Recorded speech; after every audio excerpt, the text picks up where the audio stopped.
Buenos días de nuevo, hermanos y hermanas. El Señor les bendiga en esta mañana en que también podemos compartir en este culto la palabra del Señor y reflexionar en ella.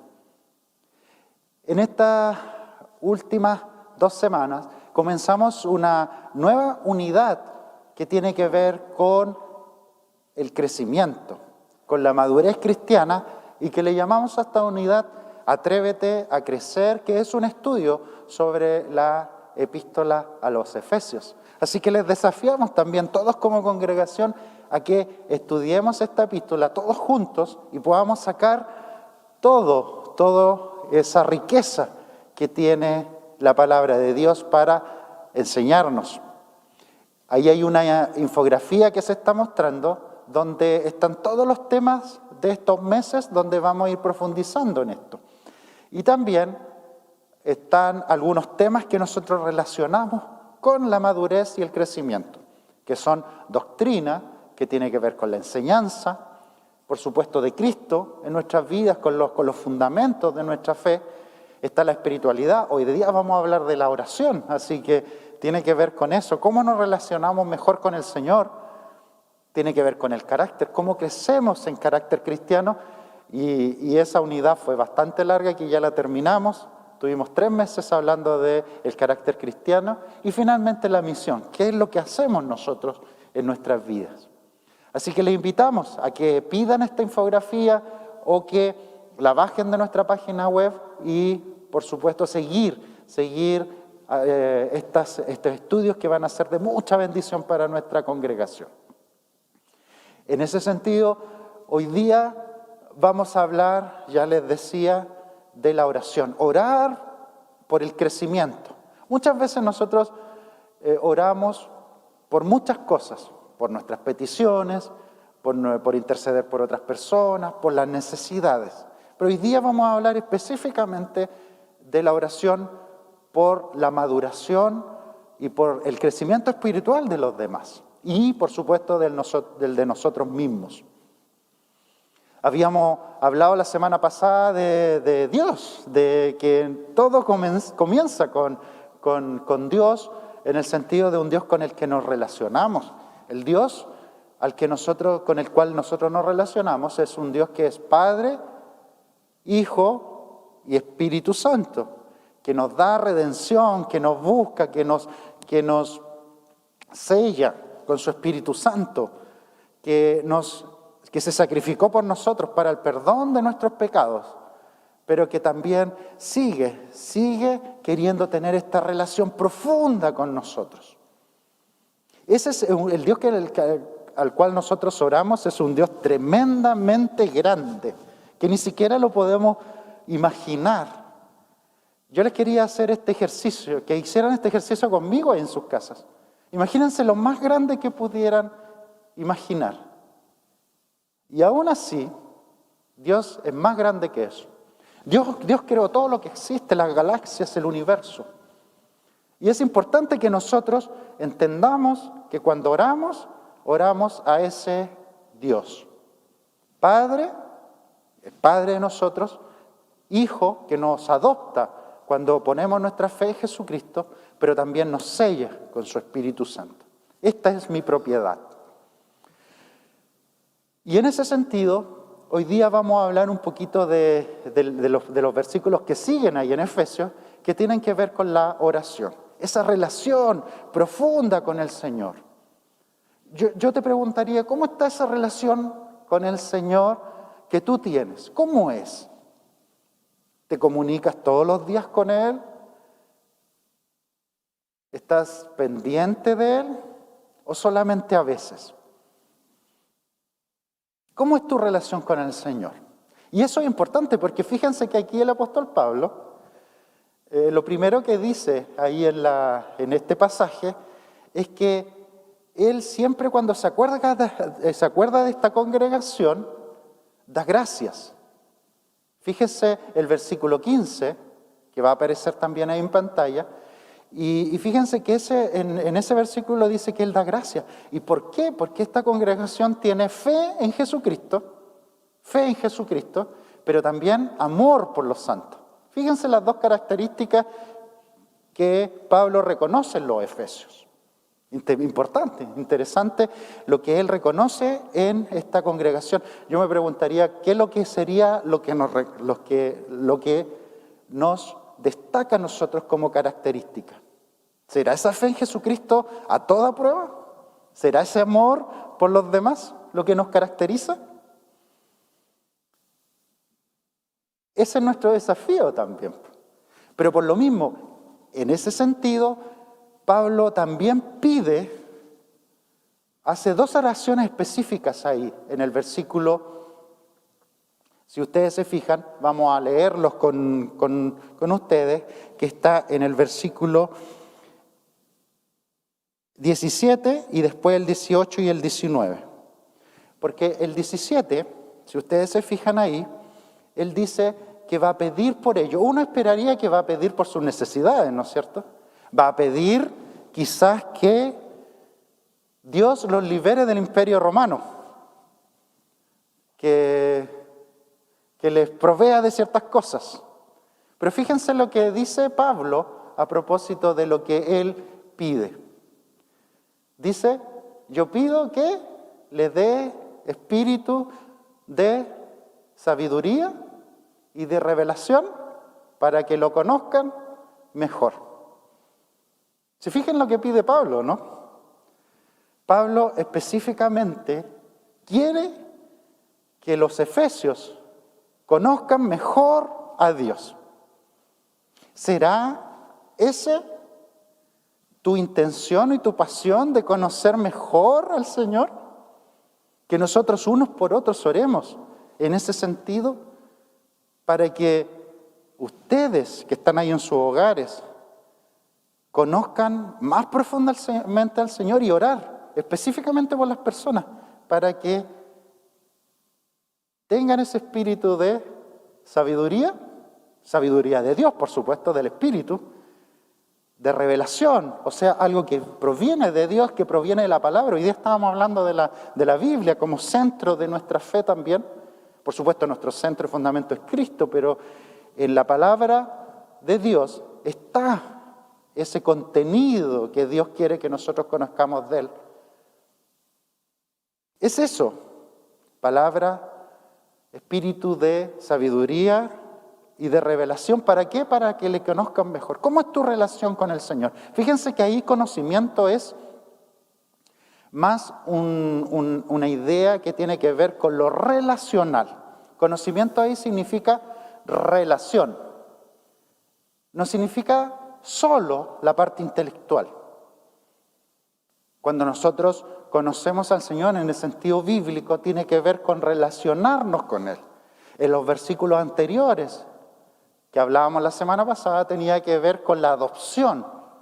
O sea, tenía que ver con el ser hijos de Él, tenía que ver con poner nuestra fe en Jesucristo, tenía que ver con ser marcados por el Espíritu Santo. Ese es el conocimiento del que estamos hablando, de poder relacionarnos con Él, conversar con Él. Y por eso yo les preguntaba, ¿cómo es tu relación con Dios? Porque ¿podrías tú crecer más en tu conocimiento del Señor? ¿Podrías crecer en eso? Esto es inclusive para los que llevan más años en el Evangelio. ¿Podrías inclusive crecer en eso?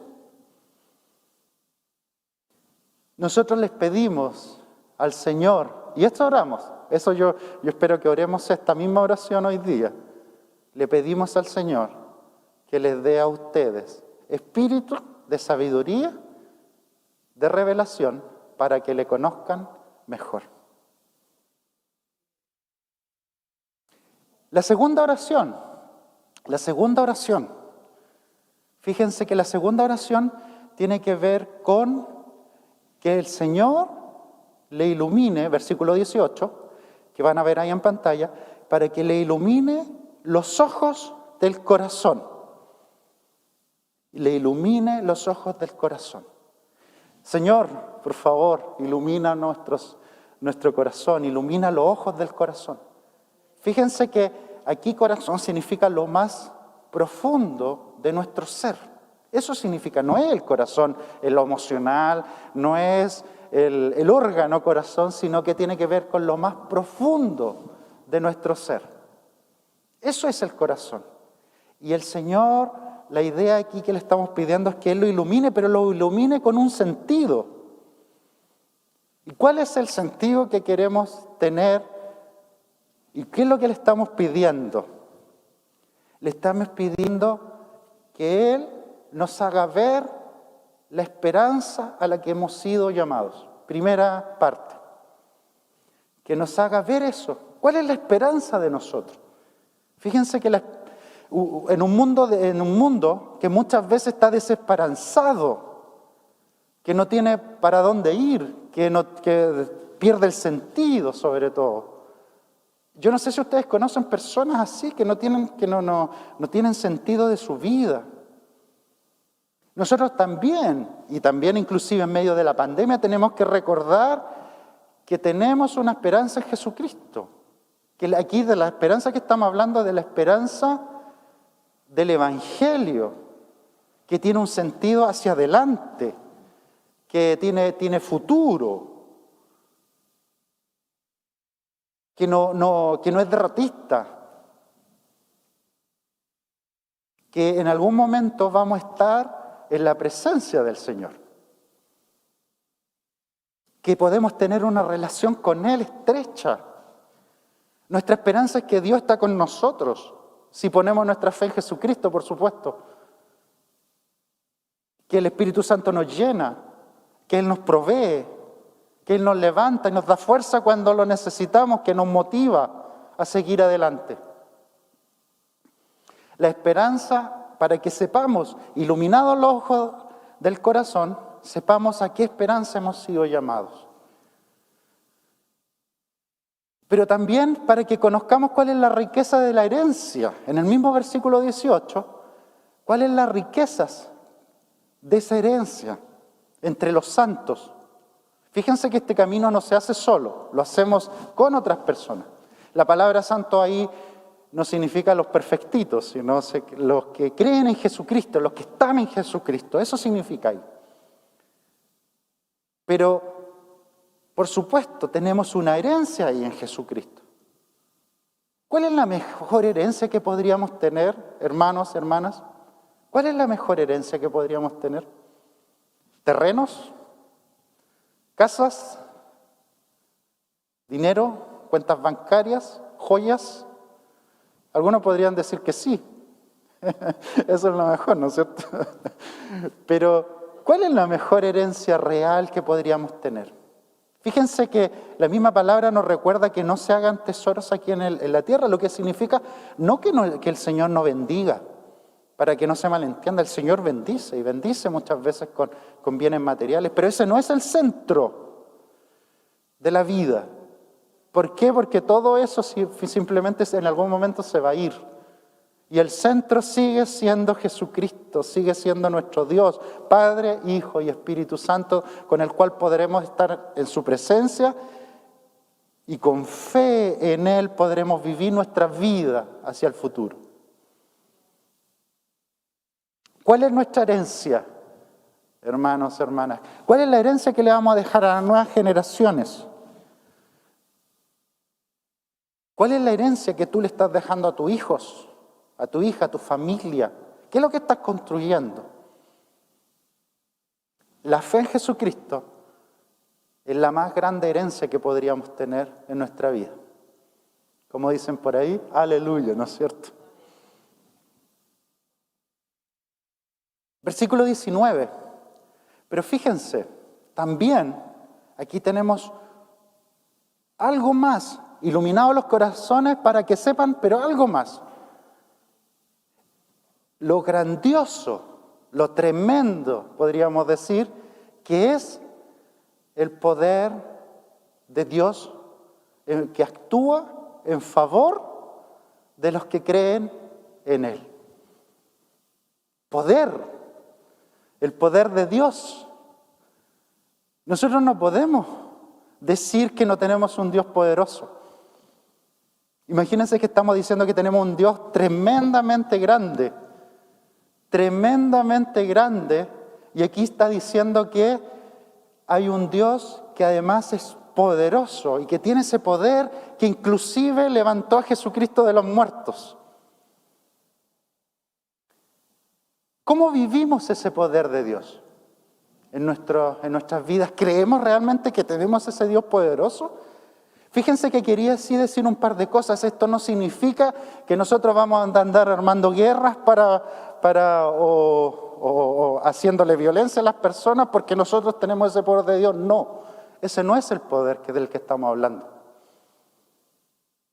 Tampoco es el poder de la imprudencia, que porque Dios es poderoso, entonces yo voy a ser imprudente y por supuesto algunos como por ahí lo hacen, no se toman ni siquiera los medicamentos que que el médico le recomendó. Por eso nosotros nos vacunamos, porque somos prudentes, porque creemos en el Señor, ¿no es cierto? El poder del que estamos hablando aquí es el poder de Dios que crea todo lo que existe con su poder, que lleva a cabo su plan y lo va a llevar a cabo hasta el final. El poder de transformar las realidades, el poder de transformar nuestra vida. Ese es el poder que estamos hablando. El poder de resucitar, como lo hizo con Jesucristo. ¿Tienes esa experiencia de un Dios poderoso? Que incluso en las dificultades se manifiesta con poder para sacarte de donde estás o te transforma. Tenemos un Dios poderoso. No podemos vivir tímidamente o con miedo o creyendo, por ejemplo, que este evangelio no va a correr por todo lugar. Al contrario, porque tenemos un Dios poderoso, podemos creer que el Señor va a seguir obrando en nuestras familias, en nuestras vidas personales, en la ciudad, en el país, en el mundo. Ese es el poder que creemos nosotros. Esto no es un discurso, y discúlpenme que lo diga así, pero no es un discurso de motivación personal, sino simplemente reconocer que tenemos un Dios poderoso, al cual nosotros le rendimos adoración, al cual amamos, al cual le seguimos. Imagínense, podríamos tener un Dios, según nosotros, a nuestra medida. ¿Qué es lo que les pasó también a los efesios? Los efesios, como veíamos la semana pasada, tenían una diosa que era central ahí en el culto de Éfeso, que era la diosa Artemisa. Pero fíjense que es interesante, porque inclusive hasta los dioses están en su mitología, están dentro de la creación. Muchas veces inclusive los dioses son impotentes frente a las realidades que pasan.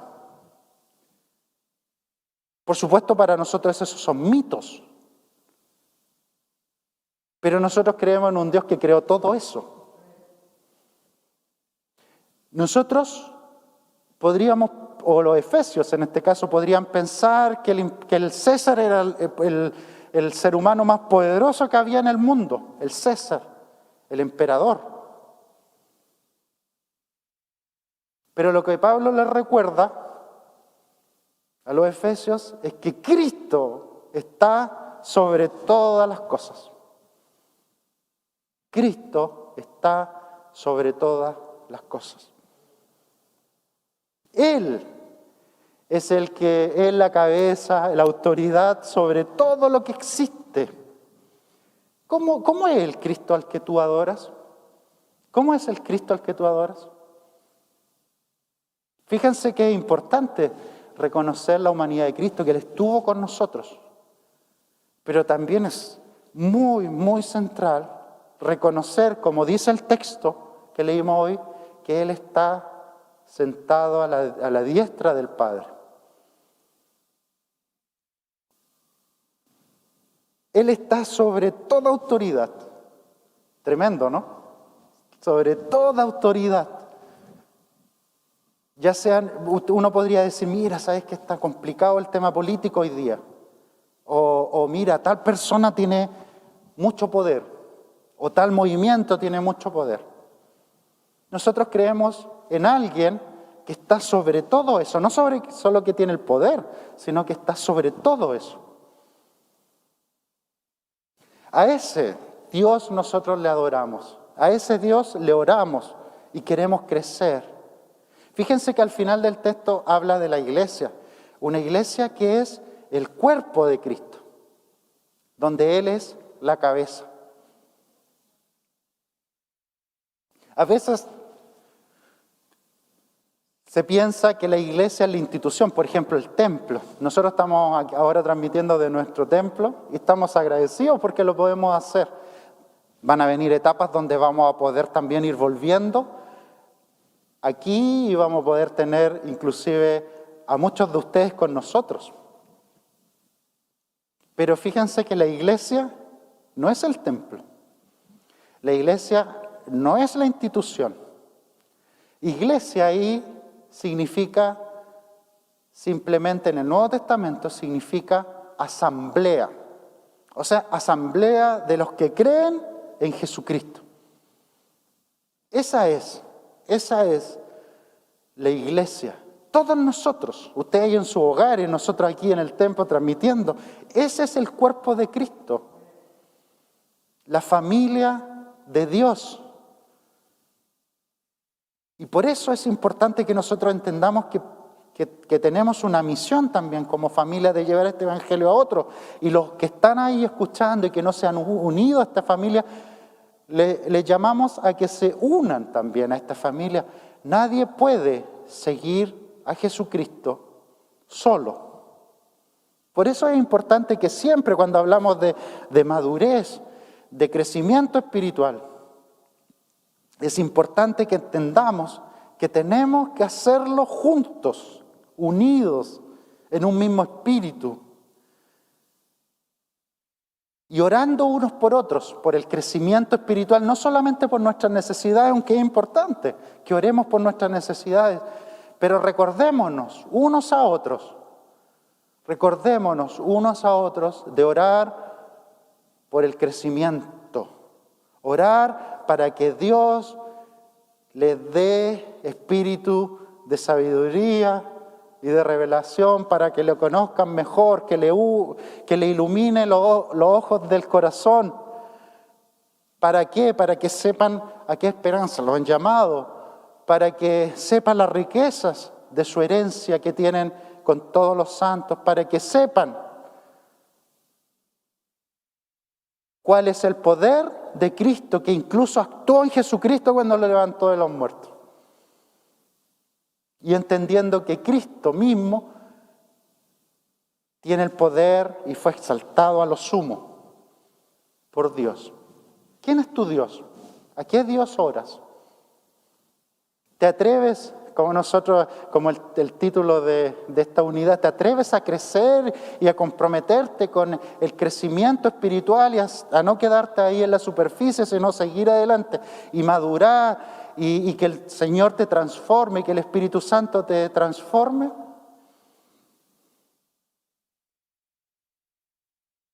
Si no has hecho un compromiso con Él, te llamamos a que lo hagas, a que te comprometas con Jesucristo, a que le aceptes como Señor y Salvador de tu vida. Si el siguiente paso que tienes que dar es el bautismo, te llamamos a que lo hagas. Si tienes que abrir, como decíamos delante, un estudio bíblico, abre un estudio bíblico en tu hogar. O únete a uno para seguir conectados unos con otros. Profundiza en la palabra de Dios. Oremos unos por los otros y seamos esta familia que Dios quiere que seamos, que encarnamos el Evangelio de Jesucristo. Te llamamos a ese compromiso y que el Señor te ayude a crecer. Que Él mueva tu corazón y lo transforme para la gloria de Él. ¿Oramos?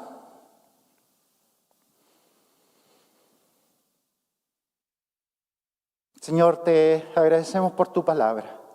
Te agradecemos por lo que tú nos has dejado para analizar y para edificar, inspirada por tu Espíritu Santo. Te agradecemos por la comunidad de fe que nos das como regalo, para vivir esta fe tuya en comunidad.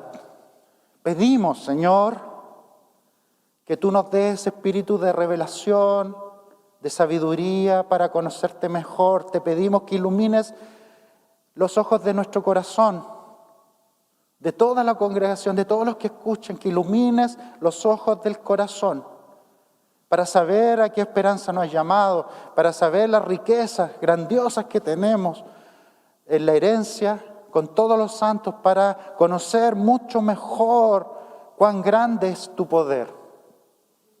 Ayúdanos a crecer, ayúdanos a ser transformados por tu Espíritu Santo y que todo lo que hagamos siempre lo hagamos para tu gloria. En el nombre de Jesús oramos. Amén.